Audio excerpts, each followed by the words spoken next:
सिर्फ कुछ महीनों के लिए भीड़ से दरवाजे बंद कर लो, कामयाबी के दरवाजे अपने आप खुल जाएंगे। क्योंकि भीड़ में रहकर इंसान कभी भी वो हासिल नहीं कर पाता है जो वो हासिल करना चाहता है, लेकिन एकांत में रहकर इंसान वो सब कुछ हासिल कर सकता है। और ये बात मैं सिर्फ हवा में नहीं बोल रहा हूँ। इस दुनिया में बहुत सारे ऐसे लोग हैं जिन्होंने एकांत में रहकर अपने गोल्स को अचीव किया है। रॉबर्ट कियोसाकी ने अपनी rich dad and poor dad book को एकांत में बैठकर भीड़ से दूर रहकर लिखा था, और आज वो बुक इतनी ज्यादा पॉपुलर है कि शायद ही कोई ऐसा इंसान होगा जिसने उस बुक के बारे में नहीं सुना होगा। जेके रोलिंग ने अपनी एक बुक हैरी पॉटर को एक होटल में बैठकर एकांत में लिखा था ताकि उसे कोई डिस्टर्ब ना करे, और उस बुक की वजह से जेके रोलिंग वर्ल्ड की पहली ऐसी राइटर बनी जो सिर्फ बुक राइटिंग करके बिलियनियर बनी। तो इसलिए अगर आप भी अपने गोल को अचीव करना चाहते हो, अपने फील्ड के बाप बनना चाहते हो, तो आपको भी कुछ महीनों के लिए गायब होना पड़ेगा। इस भीड़ भाड़ की दुनिया से अलग रहना होगा, एकांत में रहकर मेहनत करनी होगी, तभी आप अपने गोल को अचीव कर पाओगे। और अकेले रहकर आपको मेहनत कैसे करनी है, इसके 3 पॉइंट्स मैं आपको वीडियो के लास्ट में बताने वाला हूँ, इसलिए वीडियो को ना लास्ट तक जरूर देखना। और हाँ, इनमें से जो सेकंड पॉइंट होगा ना, वो सबसे ज्यादा इंपॉर्टेंट है, इसलिए उसे बिल्कुल भी मिस मत करना। तो चलिए समझते हैं उन तीनों पॉइंट्स को। लेकिन इन तीनों पॉइंट्स को समझने से पहले मैं आपको ना एक स्टोरी सुनाता हूँ ताकि आप सब कुछ अच्छे से रिलेट कर पाओ।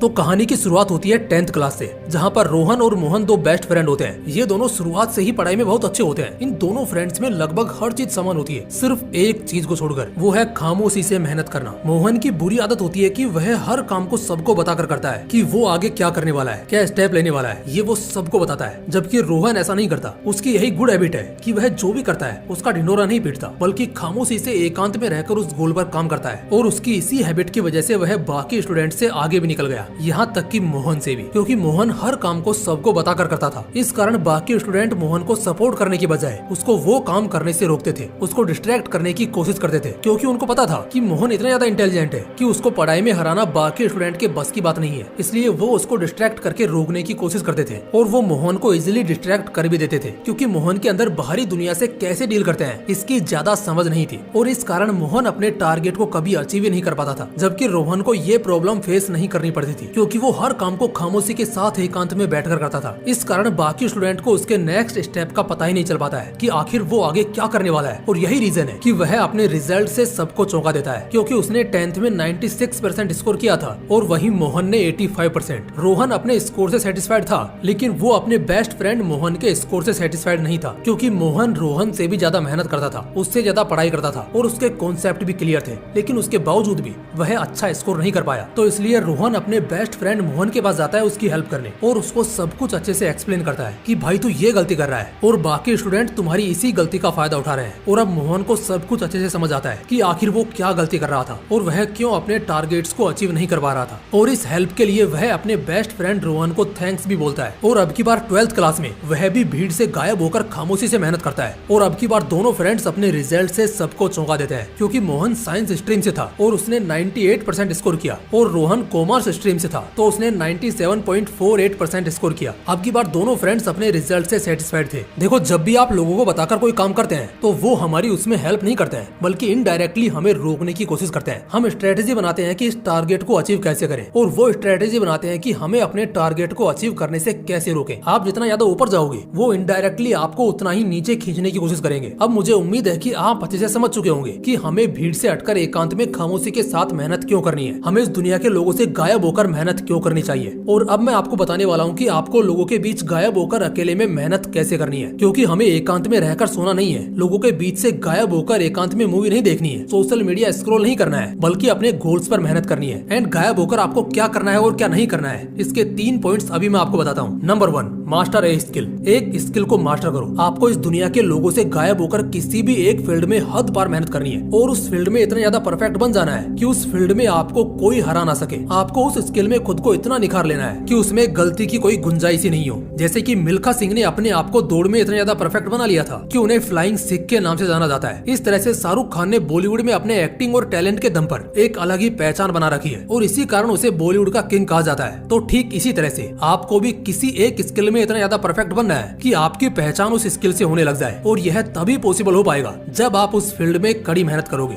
हर दिन घंटों तक पसीना बहाओगे, उस फील्ड में बाकी लोगों से कुछ एक्स्ट्रा करोगे। अब आपकी वह स्किल कौन सी है जिसमें आप मास्टर बनना चाहते हो, ये आपको फाइंड करना है, और फाइंड करने के बाद आपको दिन रात एक कर देना है उसमें मास्टर बनने के लिए। Number 2, mobile meditation. अब ये क्या होता है इसको भी समझाऊंगा, लेकिन उससे पहले ये समझो कि जब आप दुनिया के लोगों से गायब होकर एकांत में मेहनत करोगे तो वहाँ पर आपको कोई भी डिस्टर्ब करने वाला नहीं होगा, सिवाय आपके हैं स्मार्टफोन के। और ये आप अच्छे से जानते हो कि स्मार्टफोन आज के टाइम का सबसे बड़ा एडिक्शन है। ये छोटा सा डिवाइस आपकी लाइफ को बना भी सकता है और बिगाड़ भी सकता है। तो सबसे पहले हमें इस पर ही कंट्रोल करना होगा ताकि आगे चलकर इसकी वजह से कोई प्रॉब्लम क्रिएट ना हो। और यहाँ पर हमें यूज करना है मोबाइल मेडिटेशन टेक्निक का। इसका मतलब होता है कि जब भी आप स्मार्टफोन को यूज करो तो उससे पहले ये डिसाइड करो कि आपको स्मार्टफोन किस काम के लिए यूज करना है। क्या वाकई में आपका स्मार्टफोन से कोई काम है या फिर यूं ही रील्स स्क्रॉल करने के लिए स्मार्टफोन ओपन कर रहे हो। देखो, मोबाइल मेडिटेशन एक ऐसी टेक्निक है जिसका यूज करके आप जो ये हद से ज्यादा अपने स्मार्टफोन और सोशल मीडिया को स्क्रॉल करते हो ना, उसको कंट्रोल कर सकते हो, अपने स्क्रीन टाइम को कम कर सकते हो। और इसके लिए आपको अपने स्मार्टफोन को यूज करने के लिए बस एक सिंपल सा डिसीजन लेना है कि आप जो ये स्मार्टफोन यूज करने वाले हो क्या ये आपके काम के लिए यूज होने वाला है। और अगर इसका जवाब हाँ है तो आप स्मार्टफोन यूज कर सकते हो, लेकिन अगर इसका जवाब ना है तो आपको स्मार्टफोन हरगिज यूज नहीं करना है। क्योंकि अब आप जो स्मार्टफोन का यूज करोगे वो एजुकेशन पर्पज के लिए नहीं करोगे बल्कि एंटरटेनमेंट के लिए करोगे। मोबाइल मेडिटेशन टेक्निक का यूज करने से आपको सही डायरेक्शन मिल जाएगी कि आपको क्या करना है और क्या नहीं। और इससे आप बिना डिस्ट्रैक्ट हुए लंबे समय तक अपने गोल्स पर अच्छे से मेहनत भी कर पाओगे। नंबर 3,